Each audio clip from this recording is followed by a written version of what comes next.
Kita membaca firman Tuhan dari kitab Yunus. Yunus 1 ayat 1 sampai 17. Demikian firman Tuhan. Datanglah firman Tuhan kepada Yunus bin Amitai. Demikian firman Tuhan. Bangunlah, pergilah ke Niniwe, kota yang besar itu. Berserulah terhadap mereka, karena kejahatannya telah sampai kepadaku. Tetapi Yunus bersiap untuk melarikan diri ke Tarsis, jauh dari hadapan Tuhan. Ia pergi ke Yafu dan mendapat di sana sebuah kapal yang akan berangkat ke Tarsis. Ia membayar biaya perjalanannya, lalu naik kapal itu untuk berlayar bersama-sama dengan mereka ke Tarsis, jauh dari hadapan Tuhan. Tetapi Tuhan menurunkan angin ribut ke laut, lalu terjadilah badai besar, sehingga kapal itu hampir-hampir terpukul hancur. Awak kapal menjadi takut, masing-masing berteriak-teriak kepada Allahnya, dan mereka membuang ke dalam laut segala muatan kapal itu untuk meringankannya. Tetapi Yunus telah turun ke dalam ruangan kapal yang paling bawah dan berbaring di situ, lalu tertidur dengan nyenyak. Datanglah nakoda mendapatkannya sambil berkata, "Bagaimana mungkin engkau tidur begitu nyenyak? Bangunlah, berserulah kepada Allahmu. Barangkali Allah itu akan mengindahkan kita, sehingga kita tidak binasa." Lalu berkatalah mereka satu sama lain, "Marilah kita buang undi, supaya kita mengetahui karena siapa kita ditimpa oleh malapetaka ini." Mereka membuang undi, dan Yunuslah yang kena undi. Berkatalah mereka kepadanya, "Beritahukan kepada kami, karena siapa kita ditimpa oleh malapetaka ini? Apa pekerjaanmu dan dari mana engkau datang? Apa negerimu dan dari bangsa manakah engkau?" Sebutnya kepada mereka, "Aku seorang Ibrani. Aku takut akan Tuhan, Allah yang empunya langit, yang telah menjadikan lautan dan daratan." Orang-orang itu menjadi sangat takut, lalu berkata kepadanya, "Apa yang telah kau perbuat?" Sebab orang-orang itu mengetahui bahwa ia melarikan diri jauh dari hadapan Tuhan. Hal itu telah diberitahukannya kepada mereka. Bertanyalah mereka, "Akan kami apakan engkau, supaya laut menjadi reda dan tidak menyerang kami lagi? Sebab laut semakin bergelora." Sahutnya kepada mereka, "Angkatlah aku, campakkanlah aku ke dalam laut, maka laut akan menjadi reda dan tidak menyerang kamu lagi. Sebab aku tahu bahwa karena akulah badai besar ini menyerang kamu." Lalu berdayunglah orang-orang itu dengan sekuat tenaga untuk membawa kapal itu kembali ke darat. Tetapi mereka tidak sanggup, sebab laut semakin bergelora menyerang mereka. Lalu berserulah mereka kepada Tuhan, katanya, "Ya Tuhan, janganlah kiranya Engkau biarkan kami binasa karena nyawa orang ini.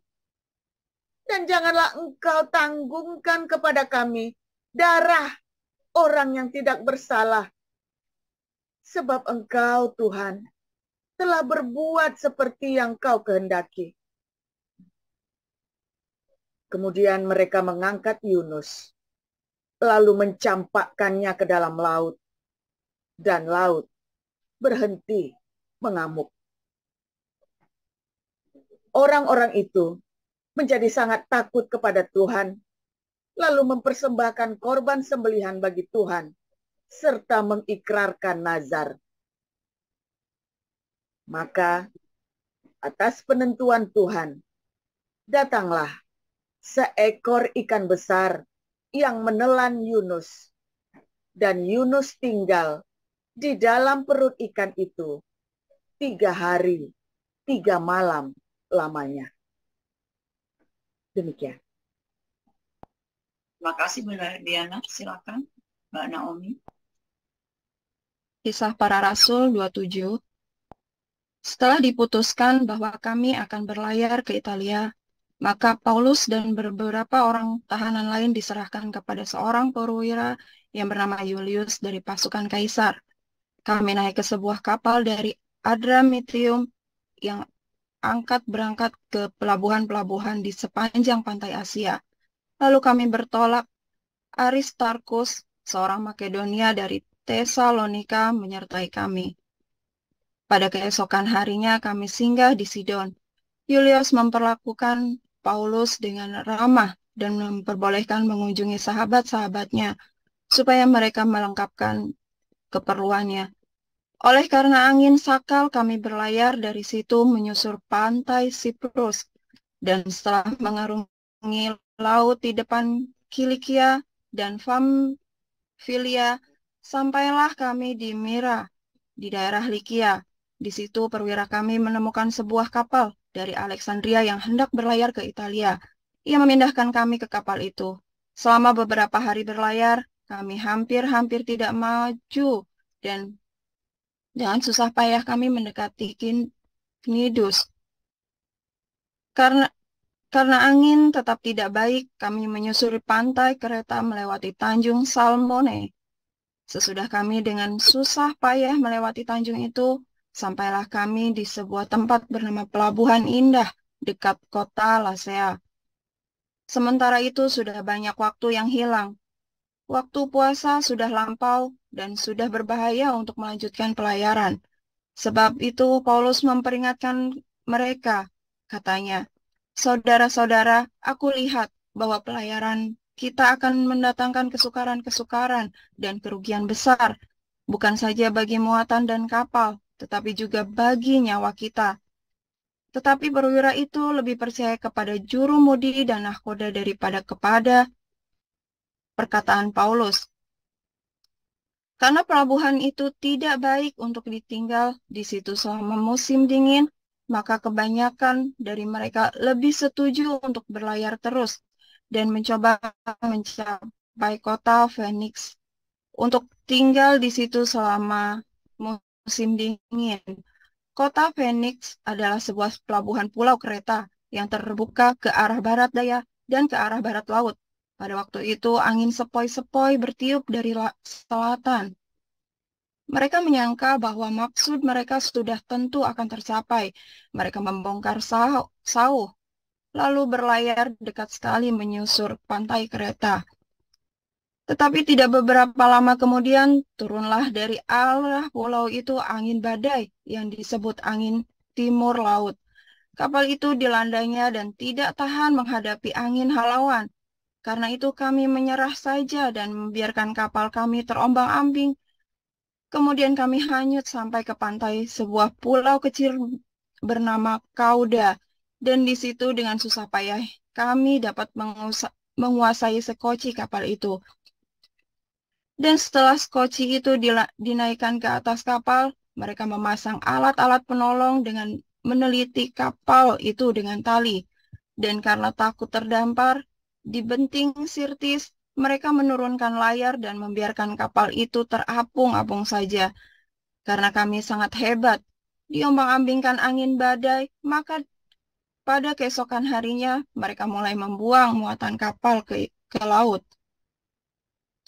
Dan pada hari ketiga mereka membuang alat-alat kapal dengan tangan mereka sendiri. Setelah beberapa hari lamanya, baik matahari maupun bintang-bintang tidak kelihatan, dan angin badai yang dahsyat terus-menerus mengancam kami. Akhirnya putuslah segala harapan kami untuk dapat menyelamatkan diri kami. Dan karena mereka beberapa lama tidak makan, berdirilah Paulus di tengah-tengah mereka dan berkata, "Saudara-saudara, jika sekiranya nasihatku dituruti, supaya kita jangan berlayar dari kereta, kita pasti terpelihara dari kesukaran dan kerugian ini. Tetapi sekarang juga dalam kesukaran ini, aku menasihatkan kamu supaya kamu tetap bertabah hati, sebab tidak seorang pun di antara kamu yang akan binasa, kecuali kapal ini." Mereka tadi malam seorang malaikat dari Allah, yaitu dari Allah yang aku sembah sebagai miliknya, berdiri di sisiku. Dan dia berkata, "Jangan takut, Paulus, engkau harus menghadap Kaisar, dan sesungguhnya oleh karunia Allah, maka semua orang yang ada bersama-sama dengan engkau di kapal ini akan selamat karena engkau. Sebab itu, tabahkanlah hatimu, saudara-saudara, karena aku percaya kepada Allah bahwa semuanya pasti terjadi sama seperti yang dinyatakan kepadaku. Namun kita harus mendamparkan kapal ini di salah satu pulau."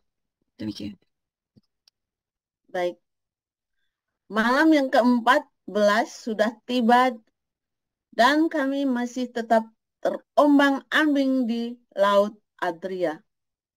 Tetapi kira-kira tengah malam, anak-anak kapal merasa bahwa mereka telah dekat daratan.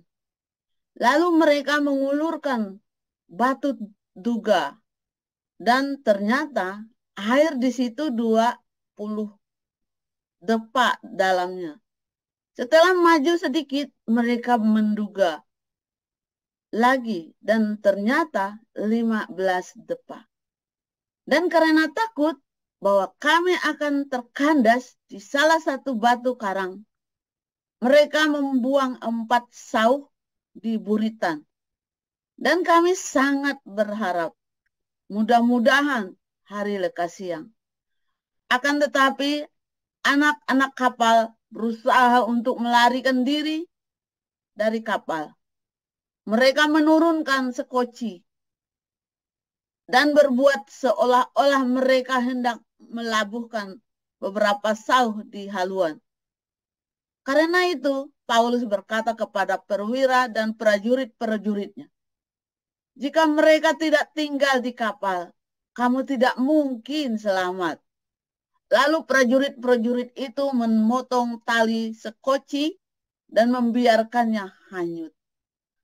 Ketika hari menjelang siang, Paulus mengajak semua orang untuk makan. Katanya, "Sudah 14 hari lamanya kamu menanti-nanti saja, menahan lapar dan tidak makan apa-apa. Karena itu aku menasihati kamu supaya kamu makan dahulu. Hal itu perlu untuk keselamatanmu. Tidak seorang pun di antara kamu akan kehilangan sehelai pun dari rambut kepalanya." Sesudah berkata demikian, ia mengambil roti, mengucap syukur kepada Allah di hadapan semua mereka, memecah-mecahkannya, lalu mulai makan. Maka kuatlah hati semua orang itu, dan mereka pun makan juga. Jumlah kami semua yang di kapal itu 276 jiwa. Setelah makan kenyang, mereka membuang muatan gandum ke laut untuk meringankan kapal itu. Dan ketika hari mulai siang, mereka melihat suatu teluk yang rata pantainya. Walaupun mereka tidak mengenal daratan itu, mereka memutuskan untuk sedapat mungkin mendamparkan kapal itu ke situ.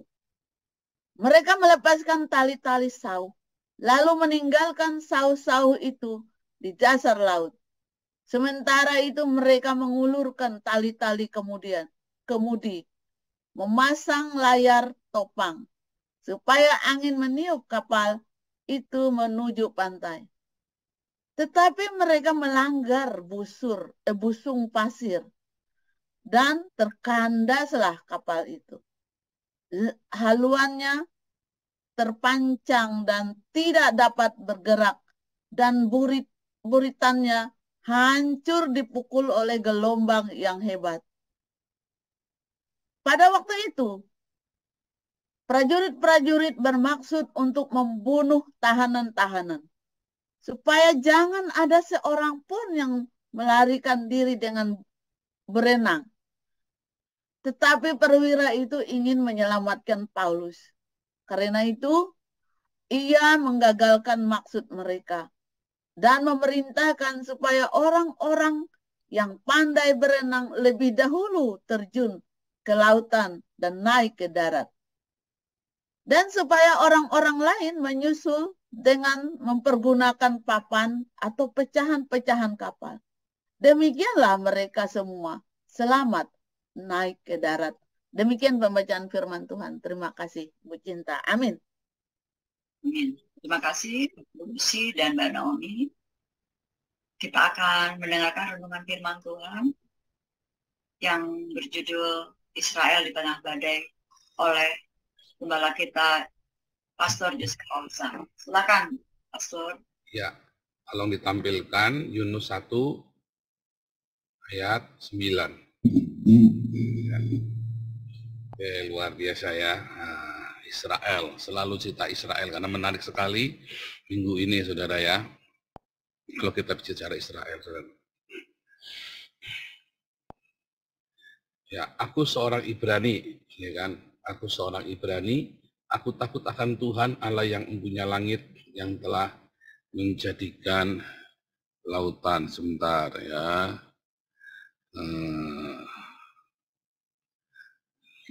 Yunus 1, tolong buka The Net Bible-nya.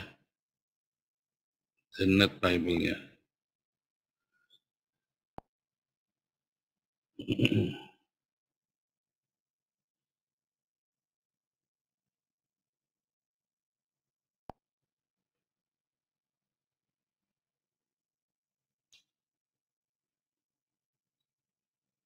Nah, ini ya, he said to them, I'm a Hebrew.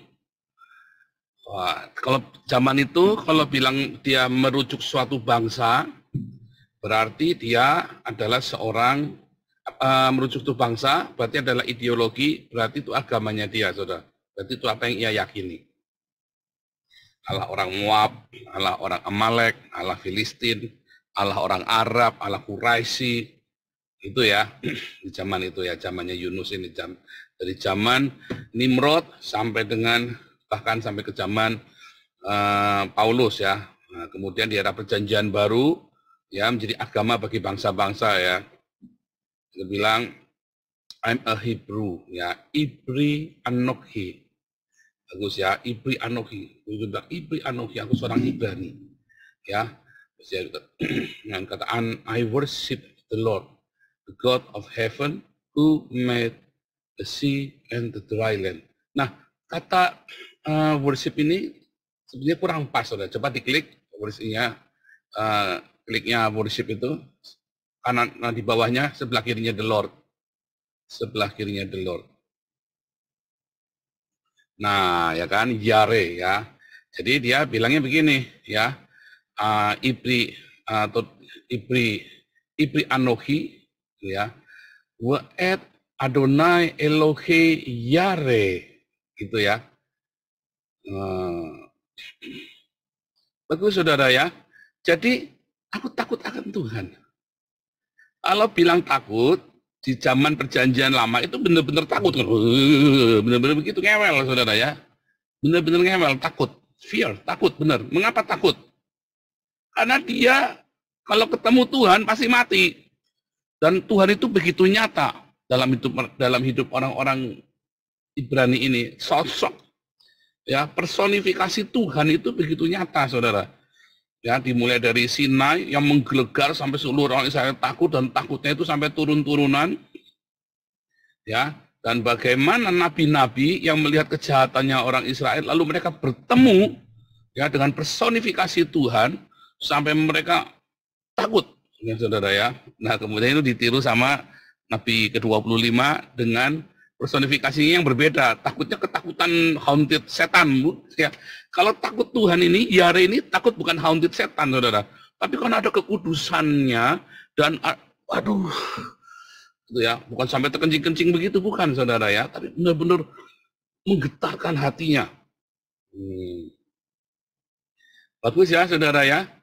Nah, terus dikatakan ya, tadi ya, Anohi ya, ini ya, Ibri Anohi We'et Yare ya, We'et Anohi Yare Elohi Adonai Elohi ya, Aser Ai Asah Hayam We'et Hayabasah, saudara ya. Nah itu bagus sekali saudara. Jadi dia bilang, aku ini takut sama Tuhan. Dan orang-orang itu tahu kalau namanya takut itu seperti apa, mereka tahu nggak main-main saudara. Nggak kayak sekarang takut-takut tapi masih lata mulutmu, masih ya katanya, oh saya ini takut akan Tuhan. Ya tetapi saya ini takut akan Tuhan, tapi ke kuburan malam-malam jalan lewat kuburan takut saudara. Anda lebih takut kuburan sama apa, lebih takut sama kuntilanak saudara? Iya kan? Siapa di sini kalau lewat kuburan masih takut? Nah itu dia. Apa Allah, jangan lewat kuburan. Pak malam aja kalau mau toilet, aku bangunin suamiku, Pak. Aduh. Anda takut akan Tuhan tapi lebih takut sama kuntilanak, saudara. Apalagi baru dengar ceritanya suster ngesot di belakang rumahmu itu ada klinik untuk puskesmas yang susternya mati, saudara ya, perawatnya. Waduh. Ya, dia bilang, iya kan? Ya. Ya, wa'et. Anohi wa'et Adonai Elohi Yare Asher Ayah, yang menciptakan Hayam, lautan ini, saudara. Ya. Wa'et Hayabasah. Selalu feminin, selalu maskulin dan feminin, saudara ya. Jadi kalau di Kejadian 1 ayat 1 Hashamayim wa'et haaretz, maskulin dan feminin, maka ini waktu dia bilang ya, Adonai Elohi Yare Asher Asah, yang menciptakan Hayam, yang maskulin, saudara. Wa'et Hayabasah, selalu jadi feminin ya. Artinya segenap tanpa pengecualian, seluruhnya itu diciptakan ya, hayamnya, karena mereka lagi berada di laut, dan itu adalah cerita tentang maritim ya, mereka lagi cerita tentang maritim ya. Mereka adalah bukan sailor ya, bukan nelayan, tapi apa sih namanya, pelaut ya. Mereka adalah pelaut yang mereka tahu ya, ada juta monster laut, ada kraken, ada segala macam, mereka tahu. Nah Yunus bilang ya, Adonai Elohi itu yang Asher Asah Hayam ini, yang ada monster-monsternya itu. Makanya ini kita jadi gegeran nih begini nih, jadi badai mana-mana ya, ini Tuhan gua yang buat ini, dia bilang begitu ya.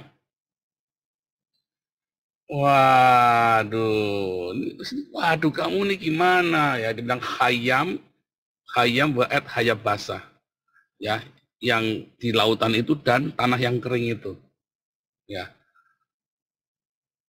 Wah serem, saudara. Orang-orang ini langsung ngerti yang dimaksud, saudara. Lalu akhirnya si Yunus ini minta, aku buang aja aku ke laut, buang saja aku ke laut, nanti lautnya tenang sendiri, ya kan? Benar ya, dibuang ke laut. Saudara ngerti nggak cerita ini, saudara? Kenapa Yunus bilang, yaudah buang aja aku ke laut? Dia kan nggak mau ke Niniwe, ya kan, kalau Niniwe jahat, ya kan? Yunus suruh ke Niniwe nggak mau, dia Niniwe jahat Tuhan, ya. Nah, Tarsus itu di tepi pantai ya, ada beberapa menduga bahwa Tarsis itu adalah Tarsusnya Paulus ya. Jadi dari Tarsis itu ke Niniwe itu nggak mungkin naik kapal, saudara ya. Dari Tarsus ke Niniwe dia harus jalan, bukan naik kapal. Karena Niniwe itu tempatnya ada di tengah-tengah antara Turki, Tarsus, dan Mesopotamia. Niniwe itu ya, daerah orang Assyria. Di tengah-tengah ya, dekatnya Iran, ya tengah-tengahnya itu, saudara ya. Jadi nggak mungkin naik kapal ke sana, dia masih jalan. Tapi dia malah pergi ya, pergi ke Tarsus, saudara ya. Malah nekat dia pergi. Makanya akhirnya apa, saudara? Nah, dia ngerti, dia jengkel, dia ngerti. Tuhan yang kirim badai topan itu dia ngerti, saudara. Jadi ketika topan badai itu datang, ya udah dia pasrah, saudara. Udah lempar aku ke laut dah, daripada semuanya mati, daripada semuanya panik. Nah, Rasul Paulus juga sama. Di dalam badai, waktu kapalnya mau kena badai, dia udah kasih tahu, kita jangan berangkat. Tetapi kemudian kapten kapalnya, kamu kan bukan pelaut, kamu kan rabi, ya kan? Iya, jangan berangkat nanti kamu sial. Ya, begitu. Akhirnya benar-benar kejadian kapalnya kena badai karam, saudara. Lalu saya bilang, tuh kan, apa gua bilang? Nah, terus sekarang gimana nih pada gini? Enggak akan, tidak ada satu helai rambut pun yang akan jatuh dari kepalamu. Karena Tuhan yang aku sembah sudah ngasih tahu. Saudara nangkep bahwa di dalam badai hidupmu, di dalam segala pencobaan hidupmu, ya, kalau kamu tahu Tuhan mau bikin apa, kalau kamu mengerti, ya, badai itu Tuhan memang biarkan. Masalahnya kamu tidak mengerti. Ini Tuhan yang membiarkan apa-apa nih? Karena ada limbung, saudara. Karena ada limbung. Di dalam badai itu kamu harus benar-benar tahu, walaupun kamu yang salah. Walaupun kamu yang bikin salah loh, saudara. Ya, Yunus kan dia yang bikin salah. Kalau Paulus enggak, dia udah kasih tahu ya, nanti ada badai. Tuhan sudah ngomong sama saya. Nah, sekalipun Anda yang bikin salah, dan saya bikin salah dalam badai itu, tetapi di awal badai 4 tahun saya takut, saudara. Dan saya marah karena saya nggak ngerti.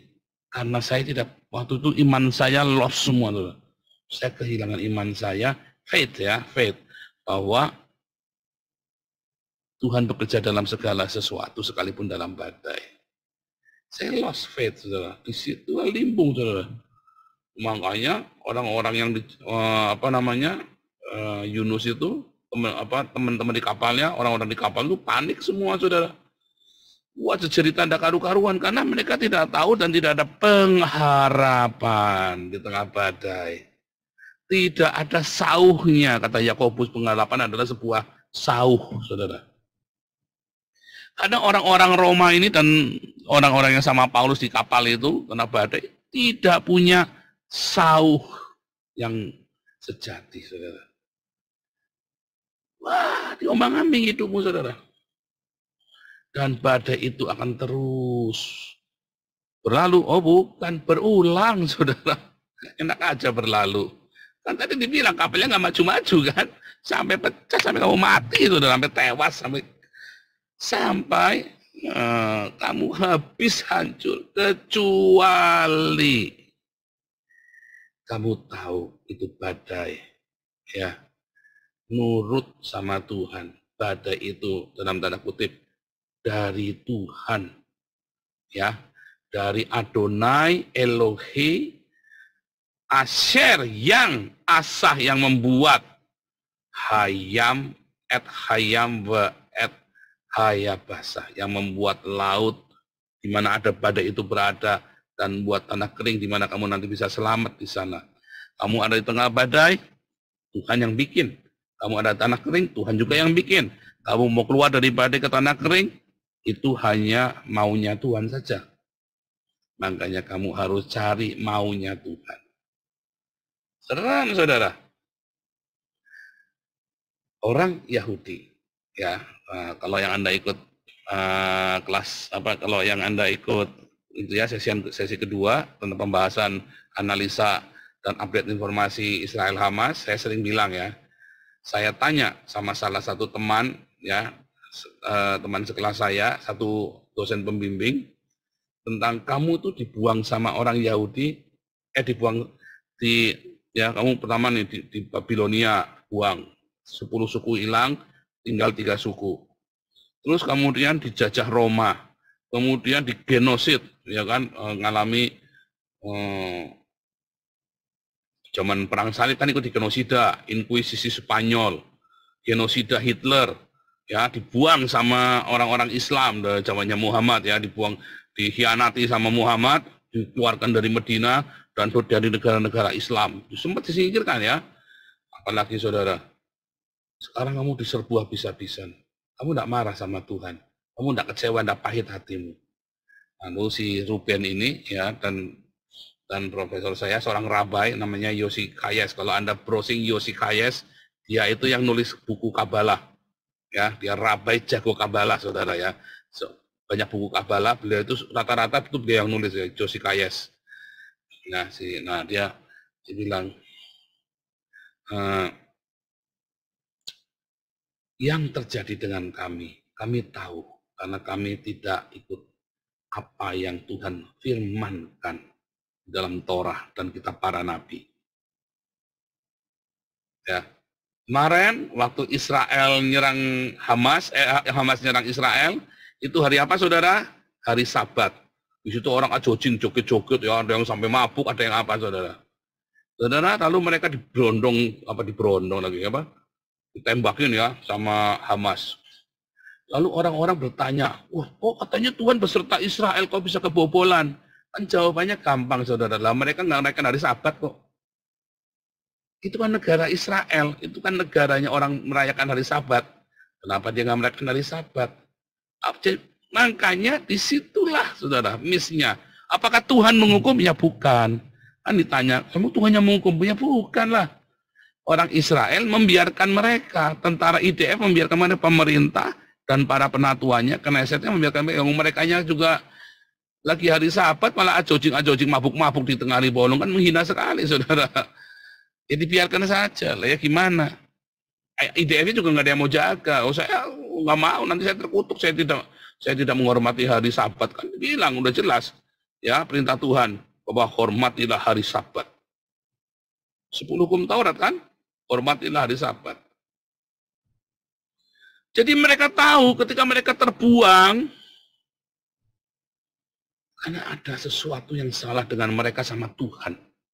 Ketika kita masuk dalam badai, ada yang salah kita sama Tuhan. Anda kudu ngaku dulu, kudu sadar, kudu terima bahwa itulah ya Adonai Elohi yang apa? Asher, Asah yang menciptakan, Hayam yang menciptakan adanya air itu sehingga jadi badai, saudara.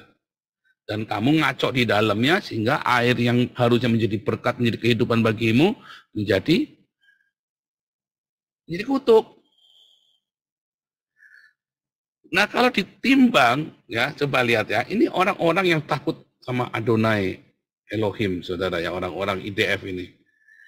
Mereka akan jaga di situ, bukan menyelamatkan ya, menyelamatkan langsung turun. Tapi apakah mereka akan jaga? Karena keledai masuk sumur pun tetap ditolong ya.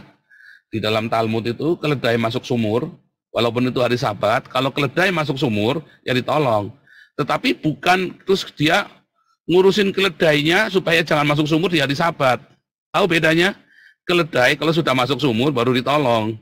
Kalau enggak kan mati. Tapi jangan ngurusin keledai belum masuk sumur, terus Anda sibuk hari Sabat ngurusin keledai supaya jangan masuk sumur.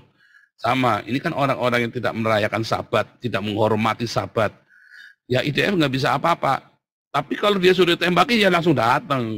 Bukannya dibiarkan, ya langsung datang, saudara. Dan kalau mereka patuh, kalau mereka taat, ya tetap. Kalau ini kan karena orang Yahudi harus Torah, ya salah sendiri. Mereka tidak mendapatkan penebusan darah Yesus kan. Sehingga mereka harus melakukan Torah dengan taat. Untuk mereka bisa mendapat perkenanan Tuhan. Mereka harus melakukan Torah, firman itu. Jadi mereka punya iman. Ya, karena mereka taat Torah, ya sudah enggak apa-apa. Nanti Adonai Elohim akan menyertai kita dari Hayam pergi ke Hayabasah, ke tempat yang kering itu. Ya sudah. Anda kalau sudah tahu ya, Anda di dalam keruwetan-keruwetan, ya, Anda bertobat, Anda tahu itu dari Tuhan. Jangan takut, saudara. Tuhan akan bawa kamu ke tempat kering. Jangan pernah takut, saudara. Kalau kamu sekali bikin tombol panik itu kamu pencet, ya, panik buttonnya kamu, dan kamu benar-benar panik, imanmu lost kayak saya. Waduh, kamu tidak yare sama Adonai Elohim, saudara. Kamu yarenya sama masalahmu. Siapa yang sini lebih takut sama masalah daripada sama Tuhan? Digencet, Anda lalu takut, saudara. Lalu ngadu sama saya, gimana Pak, saya diancam Pak kalau nggak begini. Saya bilang, aduh, ya kalau gue kan gini kan namanya kan, saya kan harus berhemat cerdik seperti ular. Gundulmu peang, saudara. Banyak orang dia nggak yare, dia tidak takut, dia tidak fear, ya. Ani yare, dia bilang kan, harusnya kan bilang kan, ya. Adonai Elohim ani yare. Kepada Adonai Elohim inilah aku takut. Masalahnya kepada siapa kamu takut, saudara? Di dalam badai itu, ya kepada masalah lah. Anda lagi punya utang banyak, lebih takut sama utang kan? Anda yang lagi menghadapi masalah hukum, baik Anda yang salah ataupun orang lain yang salah, Anda lebih takut sama hukumnya kan? Lebih takut sama polisi, sama hakim daripada sama Tuhan. Suatu ketika saya mengalami masalah hukum, ini beneran saudara ya. Tanya anak, kalau Anda percaya saudara ya. Saya dipaksa ngaku bahwa saya yang melakukannya. Saya dipaksa ngaku, saudara, sampai saya dipenjara, dimasukkan ke kamar isolasi, sel tikus. Ya, di dalam saya mau dibunuh di sel tikus itu, saudara.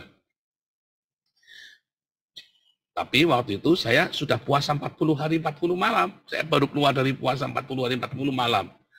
Ya, terus saya bilang, mati juga nggak apa-apa. Saya memang nggak melakukannya kok.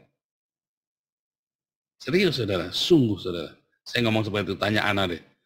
Saya ngomong ya, di depan orang-orang itu yang ngeroyok saya itu ya. Ya kan ini kan, pokoknya saya mau diperes supaya saya ngaku segala macam, yang bisa saja nanti saya akan dihukum bisa 4 tahun, saudara ya. Dia bilang, saya takut akan Tuhan.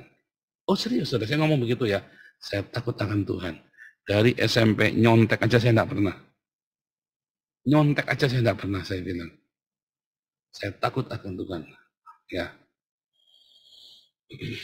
Ya, saya bilang ya, Adonai Elohi aniyare. Adonai Elohim yang mana? Ya kan? Aku takut akan Tuhan. Ya, tapi nyatanya kamu nggak takut sama Tuhan. Bahwa Tuhan itu yang menciptakan langit dan bumi, Tuhan itu yang menciptakan lautan dan daratan. Nyatanya kamu nggak takut kok, kamu bohongan kok. Kamu lebih takut sama masalahmu kok. Ayo, ngaku. Saya ngomong ya, kalau kalian kenal yang namanya jihad, karena ada yang Islam ya, kebanyakan ada yang Islam. Kalau kamu tahu namanya jihad, inilah jihad, saya bilang. Kamu hukum saya berapa lama? 4 tahun? 5 tahun? Nggak apa-apa, tak jalanin. Oh, edan saudara, waktu itu saya tak tantang beneran saudara. Tidak 1 rupiah pun. Wah, Tuhan tolong. Saya ketemu sama polisi yang baik-baik saudara ya. Polisi yang nggak baik-baik itu digaplok saudara sama Kapolresnya. Saudara, Anda lebih takut sama siapa? Saya mengalami, saya lebih takut sama Tuhan, tapi saya juga pernah mengalami, saya lebih takut sama masalah saya.